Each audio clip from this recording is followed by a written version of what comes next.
السلام علیکم ورحمۃ اللہ وبرکاتہ۔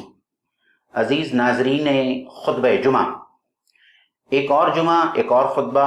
عنوان ہے اسلام، علم اور عصری تعلیم۔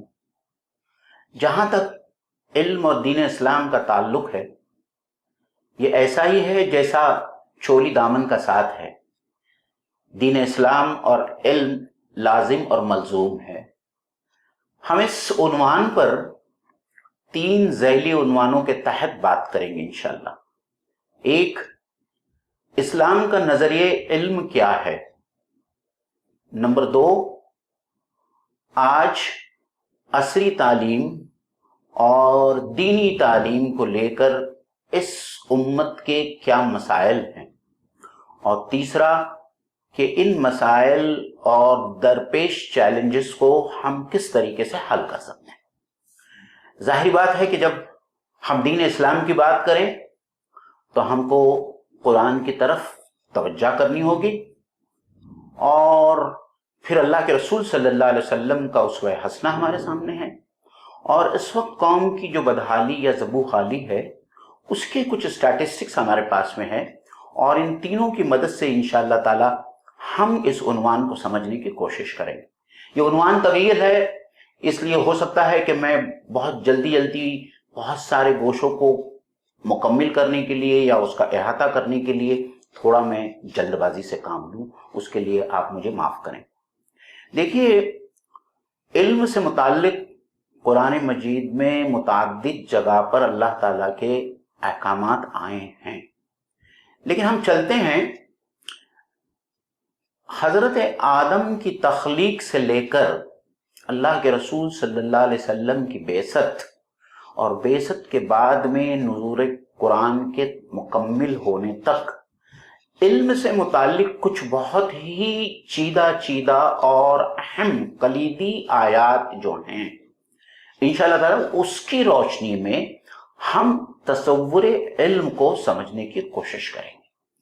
سب سے پہلے جو ہے میں آپ کو لے چلتا ہوں، جب اللہ تعالیٰ نے حضرت آدم کی تخلیق کا ارادہ کیا اور فرشتوں کے سامنے اپنے اس پلان کو رکھا، تو اس پلان کو رکھنے کے بعد میں اللہ تعالیٰ قرآن مجید میں سورہ بقرہ میں فرماتا ہے علم آدم الاسماء کلہا، کہ ہم نے حضرت آدم کو تمام علم الاشیاء کی تعلیم دی یا علم الاشیاء دیا، اور یہی علم الاشیاء ہے جس کی وجہ سے حضرت آدم کو فرشتوں پر فوقیت ملی۔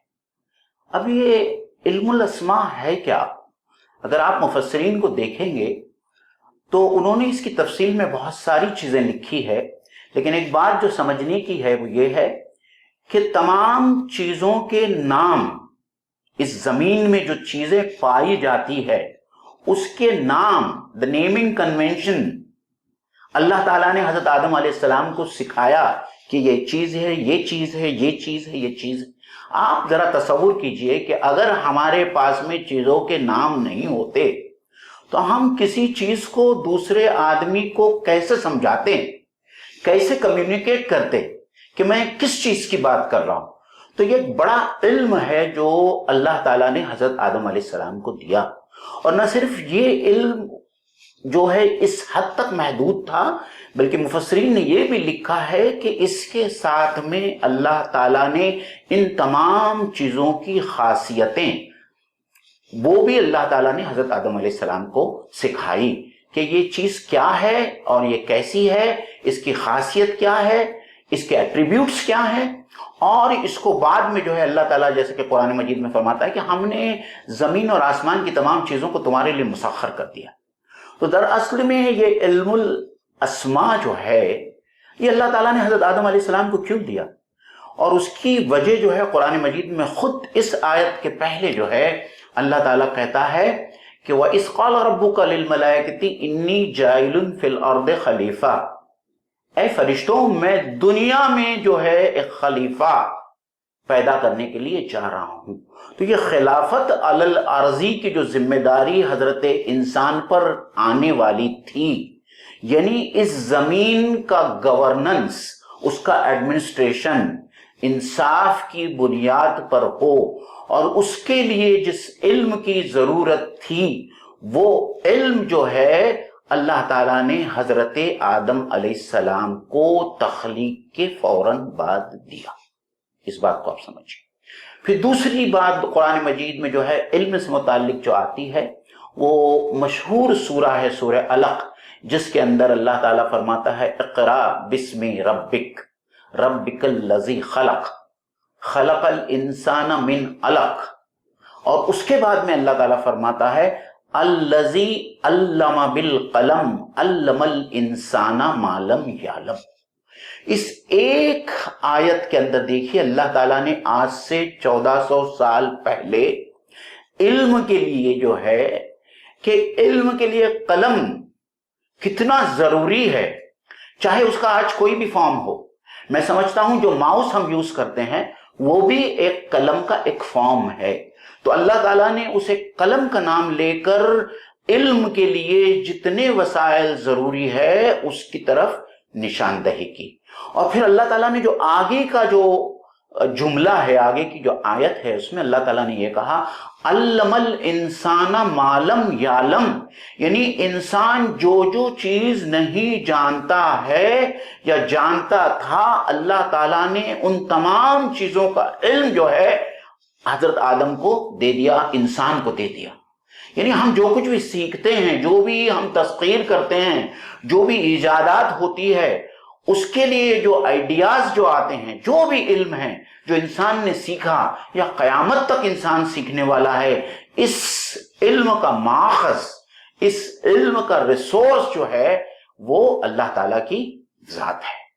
اور اس کے بعد میں اللہ تعالیٰ کہتا ہے، دیکھیے اقرا بسم ربک الذی خلق، اللہ کے رسول صلی اللہ علیہ وسلم پر نازل ہونے والی یہ پہلی آیت ہے، یہ پہلا حکم ہے، اور آپ صلی اللہ علیہ وسلم کو اس حکم کے ذریعے نہ ہی نماز پڑھنے کا حکم دیا گیا اس آیت کے ذریعے، نہ ہی اللہ کے رسول سے یہ کہا گیا کہ آپ روزہ رکھیں یا زکوٰۃ دیں۔ سب سے پہلی بات جو کہی گئی وہ یہ کہی گئی کہ آپ پڑھیں، حالانکہ اللہ کے رسول صلی اللہ علیہ وسلم امی تھے، آپ ناخواندہ تھے، لیکن سب سے پہلا حکم جو ہمارے نبی کو جو دیا گیا ہے وہ پڑھنے کا حکم دیا گیا ہے۔ اور اس کے ساتھ میں ایک چیز جس کو ہم اکثر بھول جاتے ہیں، اس کو مشروط کر دیا گیا کہ تمہارا جو بھی علم ہوگا اقرا، پڑھ۔ یہ جو ہے پہلی بنیادی سیڑھی ہے علم حاصل کرنے کی، صحیح ہے۔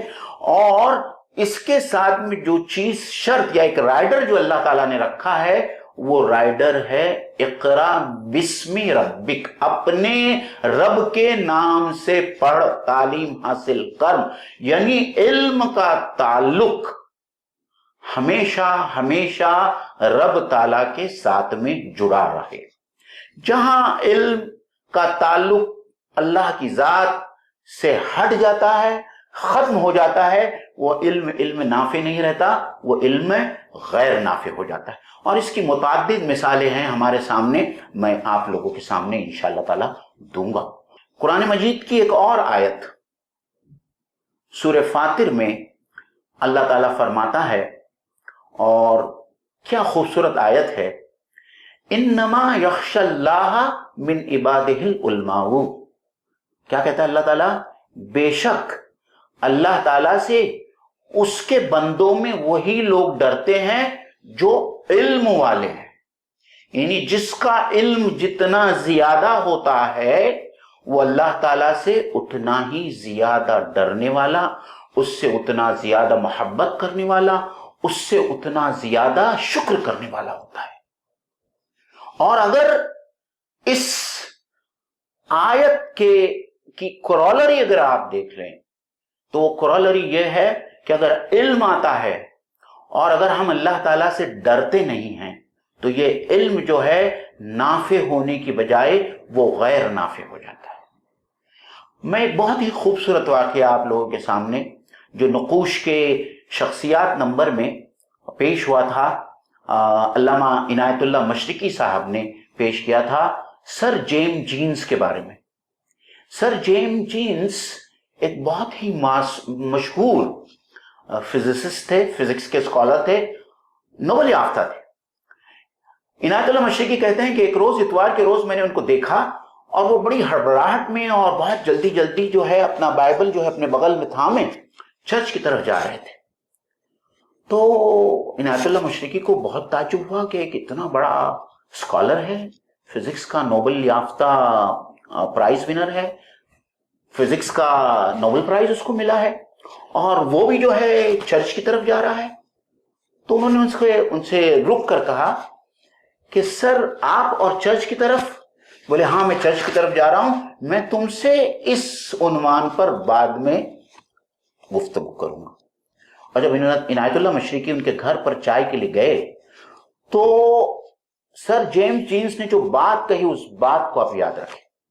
وہ کہتے ہیں کہ اس آسمان میں جتنے ستارے ہیں، جتنے سیارے ہیں، جتنے پلانٹس ہیں، جتنے گیلیکسیز ہیں، اور وہ جس طریقے سے گردش کر رہے ہیں اور جتنے نظم کے ساتھ میں گردش کر رہے ہیں کہ اس کا انتظام کرنے والا کتنا زبردست قدرت رکھنے والا ہوگا۔ اور جب میں اس کے بارے میں سوچتا ہوں اور جب میں اس کے سامنے سرنگوں ہو جاتا ہوں تو میرے جسم کا ریشہ ریشہ، میرے جسم کا ایک ایک خلیہ در اصل میں جو ہے پوری کائنات کے ساتھ میں ہم آہنگ ہو جاتا ہے، اور پھر مجھ کو جو کیف ملتا ہے، مجھ کو جو خوشی اور جو اطمینان حاصل ہوتا ہے، میں اس کا آپ سے ذکر نہیں کر سکتا۔ تو عنایت اللہ مشرقی نے ان کے سامنے کہا کہ سر قرآن مجید میں ایک آیت ہے، اور انہوں نے یہی آیت پیش کی، انما یخشی اللہ من عباد العلماء۔ انہوں نے کہا کہ اگر یہ قرآن مجید میں یہ آیت ہے تو میں قسم کھا کر کہتا ہوں کہ یہ قرآن مجید کسی انسان کا کلام نہیں ہو سکتا ہے، یہ ڈیوائن کلام ہے، یہ اللہ کی طرف سے نازل کیا ہوا کلام ہے۔ عزیز دوستو، اس سے جو بات ہمارے سمجھ میں یہ آتی ہے، دراصل میں علم ہم کو اللہ تعالیٰ کی معرفت ادا کرتا ہے، اللہ تعالیٰ کی ذات گرامی، اس کی طاقت، اس کی قدرت، اس کا علم، اس کا اقتدار، اس کا کنٹرول، یہ جو ہے علم کا جو ہے صحیح مقصد اور یہی صحیح گول ہے۔ اب ہم آتے ہیں اللہ کے رسول صلی اللہ علیہ وسلم کی ذات گرامی کی طرف۔ آپ اس بات کو یاد کیجئے کہ اللہ کے رسول صلی اللہ علیہ وسلم کی بعثت جن حالات میں ہوئی، اس وقت پوری قوم مشرکین مکہ جو ہے، اور مشرکین مکہ کو جو ہے امیین کہا جاتا تھا، ناخواندہ قوم کہا جاتا تھا۔ اللہ کے رسول صلی اللہ علیہ وسلم جب مدینہ آئے تو بلازری نے اپنی کتاب میں لکھا ہے کہ مدینہ میں اس وقت صرف 15 ایسے نفوس، 15 ایسے لوگ تھے جو لکھنا پڑھنا جانتے تھے، جو اپنا نام لکھ سکتے تھے۔ آپ یقین کر سکتے ہیں کہ جہالت کا کیا عالم ہوگا؟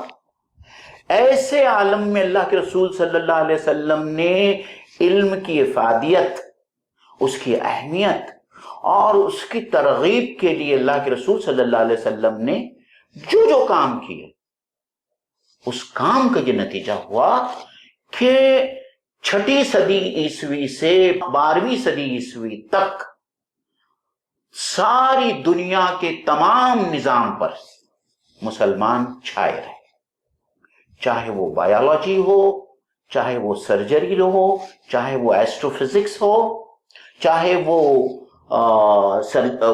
وہ میڈیسن ہو، طب ہو۔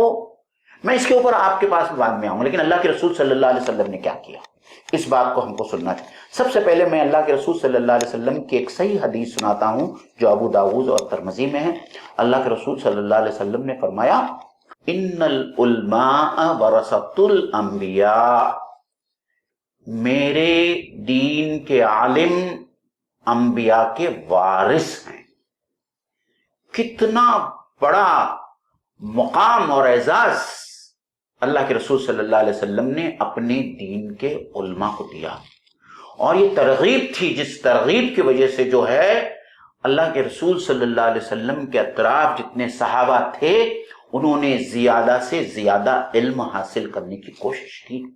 اللہ کے رسول نے سب سے پہلا مدرسہ اپنی مسجد میں بنایا جو اور کچھ نہیں تھا، وہ صفہ تھا۔ صفہ جو ہے دنیا کی سب سے پہلی درسگاہ ہے جو ریسیڈینشل بھی تھی اور جہاں آ کر ڈے اسکالرز بھی پڑھا کرتے تھے۔ بہت سارے صحابہ جن کے پاس میں رہنے سہنے کے لیے جگہ نہیں تھی وہ آ کر صفہ میں رہتے تھے، وہیں سوتے تھے، وہیں کھاتے تھے، وہیں پیتے تھے، وہیں علم حاصل کرتے تھے۔ اس کے علاوہ جو ہے دوسرے صحابہ جن کے پاس میں رہنے سہنے کا مکان تھا وہ دن میں آتے تھے اور وہاں علم حاصل کرتے تھے، تعلیم حاصل کرتے تھے۔ اللہ کے رسول نے صرف یہی نہیں کیا، اللہ کے رسول نے مدینہ کی 9 مسجدوں میں درسگاہیں قائم کی، مدارس قائم کی اور وہاں تعلیم کا نظام کیا، علم کا نظام کیا۔ اللہ کے رسول نے آس پاس کے قبائل میں تعلیم کو عام کرنے کے لیے، علم کو عام کرنے کے لیے بہت سارے صحابہ کو روانہ کیے، اور ان کا کام ہی یہی تھا کہ وہ جا کر وہاں کے قبائل کو جو ہے وہ علم سکھائیں، تعلیم دیں۔ آپ کو یہ سن کر تعجب ہوگا اور بہت سارے لوگ جانتے ہوں گے کہ جنگ بدر کے بعد میں جو اسیران بدر تھے، پرزنرز آف وار تھے، وہ جب مدینہ میں آئے تو اس میں ایسے بہت سارے قیدی تھے جن کے پاس میں فدیہ دینے کے لیے کوئی پیسہ نہیں تھا۔ اللہ کے رسول نے کیا کیا؟ اللہ کے رسول نے ایک ایک آدمی سے کہا کہ تم 10 آدمیوں کو پڑھاؤ گے، لکھنا پڑھنا سکھاؤ گے، لٹریٹ بناؤ گے۔ اس طریقے سے جتنے قیدی جو پیسہ دے کر فدیہ دے نہیں سکتے تھے، پیسہ نہیں تھا، ان لوگوں نے 10 مدینہ کے لوگوں کو جو ہے تعلیم دی۔ پھر یہی نہیں کیا، اللہ کے رسول صلی اللہ علیہ وسلم نے اپنی ازواج مطہرات میں جو ہے تعلیم عام کرنے کے لیے اساتذہ مقرر کیے۔ حضرت عائشہ خود جو ہے جو بہت ہی فصیح اور بلیغ شاعرہ تھی اور بہت سارے علوم کی ماہر تھی، وہ خود جو ہے دوسری ازواج مطہرات میں جاتی تھی اور ان کو پڑھاتی تھی۔ پھر اللہ کے رسول نے اور کیا کیا؟ اللہ کے رسول صلی اللہ علیہ وسلم گو کہ امی تھے، لیکن آپ مختلف احادیث کی کتابوں میں دیکھیے، آپ صلی اللہ علیہ وسلم نے سب سے پہلے احکام اور سفارتی تعلقات کے لیے ڈاکیومنٹس کا استعمال کیا۔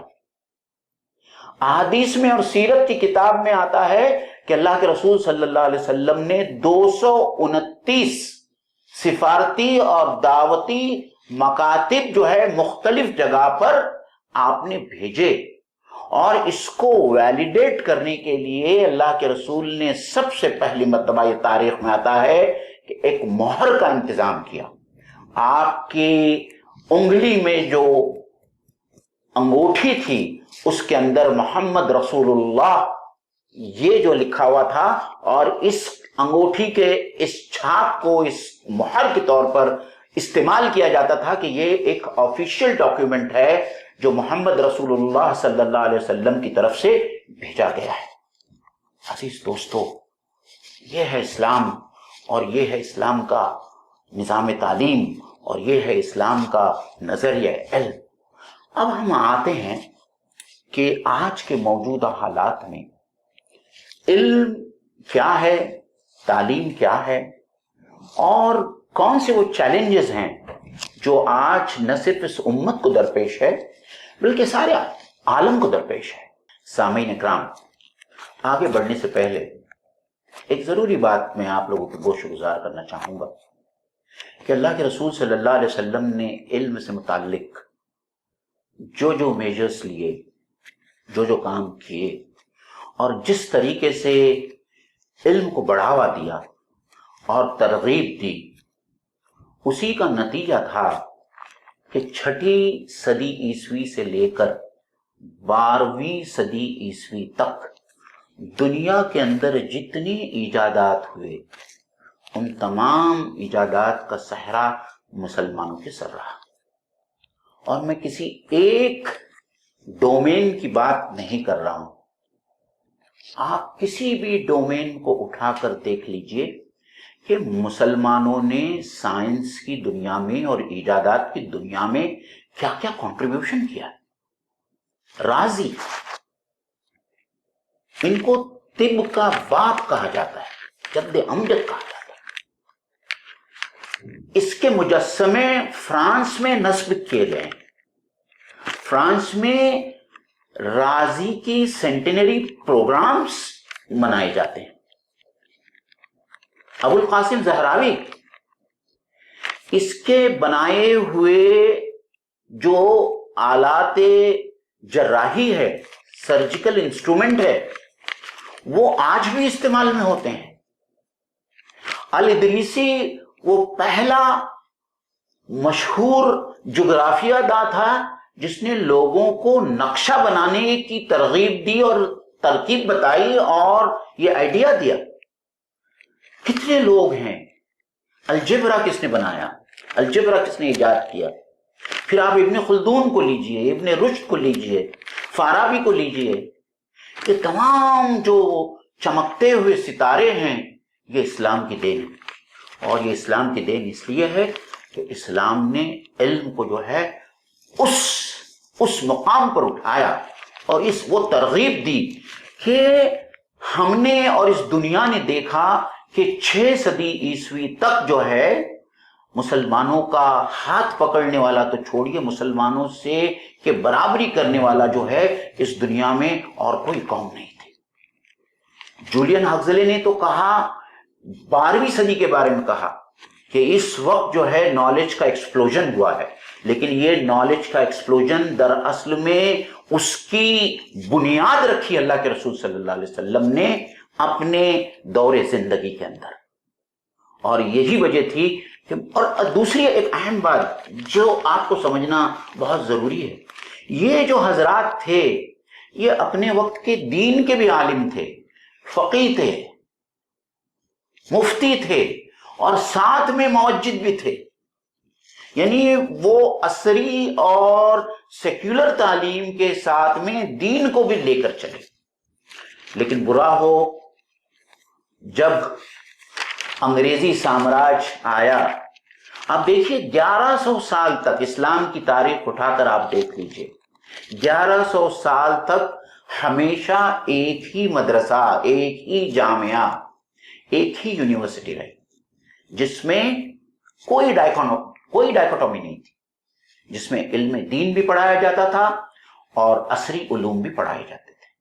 جہاں قرآن، حدیث اور فقہ پڑھائی جاتی تھی، سیرت پڑھائی جاتی تھی، وہیں جو ہے طب، ریاضی، سائنس، جغرافیہ، تاریخ، فلسفہ، کلام، یہ تمام چیزیں جو ہے ایک ساتھ میں پڑھائی جاتی تھی.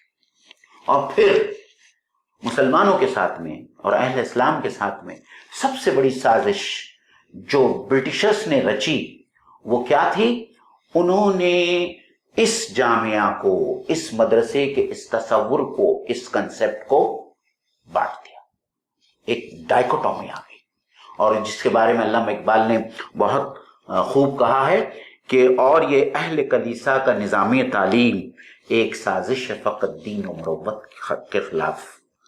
تو جب دین اور دنیاوی تعلیم الگ ہو گئی، وہی نقطۂ زوال تھا، اور وہاں سے مسلسل جو مسلمان جو ہے وہ زوال پذیر ہے.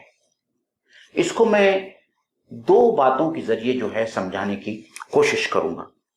دیکھیے آج کے دینی مدارس جہاں سے ہمارے علماء باہر آتے ہیں، ہمارے مفتیان حضرات باہر آتے ہیں، مجھے دینی مدارس کو ڈیمین نہیں کرنا، نہ ہی ان کی تحقیر کرنا، لیکن حقیقت واقعہ یہ ہے کہ ہمارے علماء وہاں سے جو آتے ہیں، ہمارے مفتیان حضرات جو وہاں سے نکلتے ہیں، ان کو قرآن تو پہلے تبرکاً پڑھایا جاتا ہے، پھر حدیث اور فقہ اپنی مسلک کے برابر یا اپنے مسلک کے اسلوب پر پڑھائی جاتی ہے.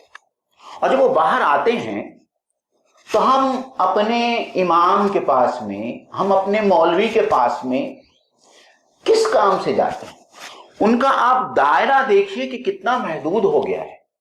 ان کے پاس میں لوگ آتے ہیں وراثت کی تقسیم کے مسائل جاننے کے لیے، نکاح کے معاملے کے لیے، طلاق ہوئی یا نہیں ہوئی، حلالہ کا مسئلہ، یا نماز اور وضو کے مسائل۔ اس سے زیادہ ان کا ڈومین یا دائرہ کار ہی نہیں ہے۔ ان کا دائرہ کار سمٹ کر صرف انہی چیزوں میں رہ گیا ہے۔ آپ کیسے ایکسپیکٹ کر سکتے ہیں کہ یہ علماء جو ہے اجتہاد کے لیے جن چیزوں کی ضرورت ہے، عصری علوم کی ضرورت ہے، دینی علوم کی ضرورت ہے، قرآن پر وہ گہری نظر کی ضرورت ہے، وہ اجتہاد کا کام کس طریقے سے کر سکے؟ اس کے برخلاف آ جائیے آپ، انگریزوں نے کیا کیا؟ عصری تعلیم کے درسگاہیں بنائیں، اسکولز بنائیں، اور یہاں یہ عالم ہے کہ جو مسلمان ان اسکولوں میں پڑھتا ہے، میں سمجھتا ہوں کہ اس میں سے بہت سارے مسلمان ایسے ہوتے ہیں جن کو دین کی بنیادی امور کا علم نہیں ہوتا، اور نہ صرف یہ کہ وہ بنیادی امور سے ناواقف ہوتے ہیں، بلکہ وہ دین سے برگشتہ ہو جاتے ہیں، دین سے بہت دور نکل جاتے ہیں۔ تو مجھے علامہ اقبال کا وہ شعر یاد آتا ہے۔ علامہ اقبال نے کیا خوب کہا کہ ہم تو سمجھے تھے کہ لائے گی فراغت تعلیم، ہم تو سمجھے تھے کہ لائے گی فراغت تعلیم، کیا خبر تھی کہ چلا آئے گا الحاد بھی ساتھ۔ تو یہ نہیں کہ ان یونیورسٹیوں سے نکلنے والے گریجویٹس دین کی بنیادوں سے ناواقف ہوتے ہیں، بلکہ افسوس تو اس بات کا ہے کہ وہ دین سے بہت دور، دین سے برگشتہ اور الحاد کی طرف نکل جاتے ہیں۔ اور اس کی روک تھام کیسے ہو؟ ہم اس بات کو سمجھتے چلے کہ اسلام میں جو علم کا تصور ہے، دراصل میں وہ اس بات کی طرف اشارہ ہے کہ یہ علم ہم کو اللہ سے قریب کرنے والا ہے، ہم کو اللہ کی معرفت دینے والا ہے، ہم کو آخرت میں جواب دہی کا ہم میں وہ احساس اجاگر کرنے والا ہے۔ اور جب یہ نہیں ہوتا تو یہ ہوتا ہے کہ یہ مغرب زدہ سوسائٹی کا جو ہے ہمارے نوجوان جو ہے وہ شکار ہو جاتے ہیں۔ اور آپ یقین کیجئے کہ ہمارے آنکھوں کے سامنے ایسے واقعات ہوتے ہیں کہ یہ سمجھنا پڑتا ہے اور یہ کہنا پڑتا ہے کہ واقعے میں جب تک اس عصری تعلیم کے ساتھ میں اللہ تعالیٰ کی معرفت اور دین اسلام کا صحیح تصور علم نہ ہو، ہمارے لیے جو ہے کوئی سامنے جو ہے سبیل نظر نہیں آتی۔ آپ کیا سمجھتے ہیں جو سرجن، ایک ایسا سرجن جو اپینڈکس کرنے کے بہانے گردہ نکال لیتا ہے، کیا وہ تعلیم یافتہ نہیں ہے؟ وہ بہت تعلیم یافتہ ہے، اس نے ایم ایس کا ایگزام پاس کیا، لیکن وہ ایسی حرکت کیوں کرتا ہے؟ کیونکہ وہ اس بات سے ناواقف ہے کہ وہ اللہ تعالیٰ کو جواب دہ ہے، اور قیامت کے روز اللہ تعالیٰ اس سے اس کے بارے میں پوچھنے والے ہیں۔ اللہ کی معرفت نہیں ہے، آخرت کا علم نہیں ہے۔ پھر آپ اس انجینئر کو دیکھیے، آپ نے بہت بار پڑھا ہوگا، میں نے خود پڑھا ہے اور دیکھا ہے کہ بہت سارے پل، برجز افتتاح ہونے سے پہلے گر جاتے ہیں کیونکہ وہ ان کے انجینئر جو تھے انہوں نے سیمنٹ میں ملاوٹ کی تھی۔ سب ہائیلی کوالیفائڈ انجینئرز ہیں، لیکن ملاوٹ کیوں کی؟ کیونکہ ان کے پاس میں آخرت کا کوئی تصور نہیں، ان کے پاس میں جواب دہی کا کوئی تصور نہیں۔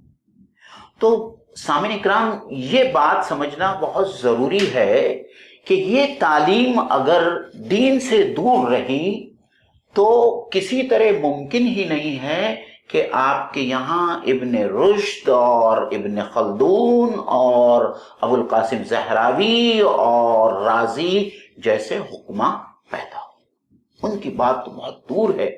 اللہ سے ڈرنے والے اسکالرس جو دین اور دنیا کو ساتھ میں لے کر چلیں، ایسے لوگوں کی ضرورت ہے. اور یہ اسی وقت ہو سکتا ہے جب ہم اپنے عصری تعلیم کے ساتھ میں دین کے اس عنصر کو شامل کریں.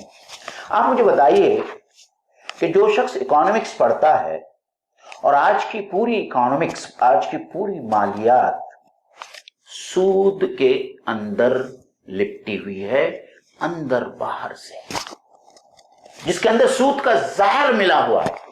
آپ مجھے بتائیے کہ یہ معاشیات، یہ اکانومکس انسانیت کے لیے امرت کیسے بن سکتی ہے؟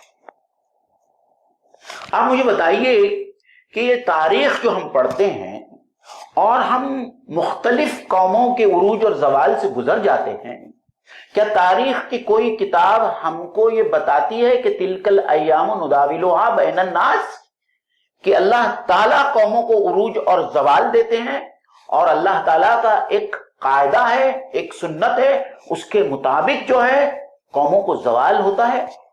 قرآن مجید کہتا ہے کہ جاؤ گھومو، دیکھو کہ ہم نے کیسے مکذبین کا حشر کیا، ان والوں کا کیسے حشر کیا.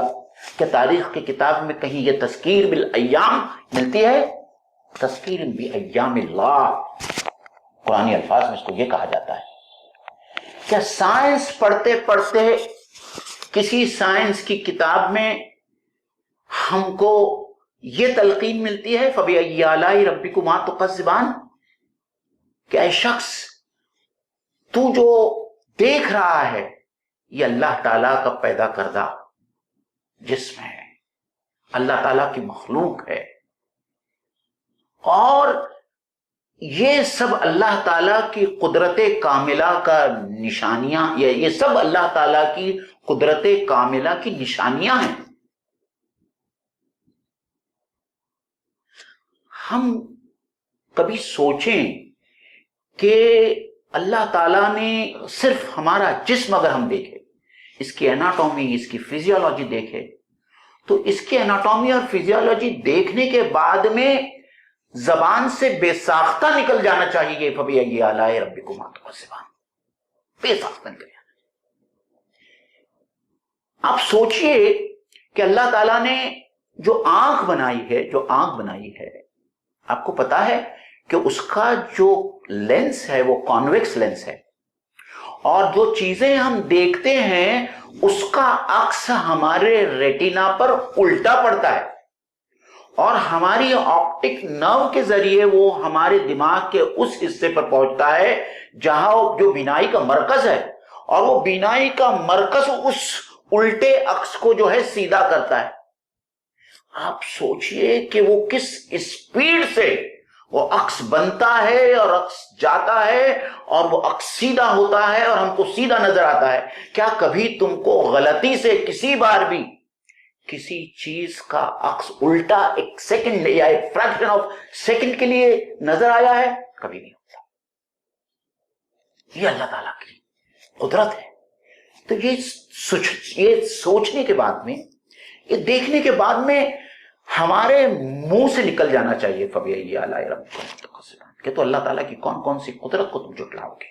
عزیز دوستو، آخر میں اپنی اس تقریر کو ختم کرنے سے پہلے ایک عظیم الشان یونیورسٹی کے بارے میں آپ سے کچھ کہنا چاہتا ہوں. یہ یونیورسٹی موراکو کی فیس شہر میں دنیا کی سب سے پہلی یونیورسٹی ہے جو دنیا میں بنائی گئی. یعنی دنیا کی سب سے پہلی یونیورسٹی بنانے کا سہرا بھی مسلمانوں کے سر جاتا ہے، بنتا ہے. اور اس یونیورسٹی کا نام ہے القروین، عربی میں القروین بھی لکھتے ہیں. آپ جا کے گوگل کیجئے، آپ کو معلوم پڑے گا کہ یہ ورلڈ ریکارڈ ہے کہ دنیا کی سب سے پہلی یونیورسٹی ہے. اور آپ کو یہ سن کر اور بھی تعجب ہوگا، دو باتیں ہیں اس یونیورسٹی کے بارے میں کہ یہ یونیورسٹی کب بنائی گئی. جب دنیا میں کوئی یونیورسٹی نہیں تھی، تیسری صدی ہجری میں اللہ کے رسول صلی اللہ علیہ وسلم کے ہجرت کے 300 سال بعد موروکو کے اس شہر فیس کے اندر یہ یونیورسٹی بنائی گئی. اور اس کو بنایا کس نے؟ جو ہماری خواتین اس وقت میرا بیان سن رہی ہیں، یہ ان کے لیے کتنی بڑی ترغیب کی بات ہے، کتنی بڑی ترغیب کی بات ہے. میں نے تو حضرت عائشہ کا ذکر کیا کہ حضرت عائشہ رضی اللہ تعالی عنہ ہماری ماں،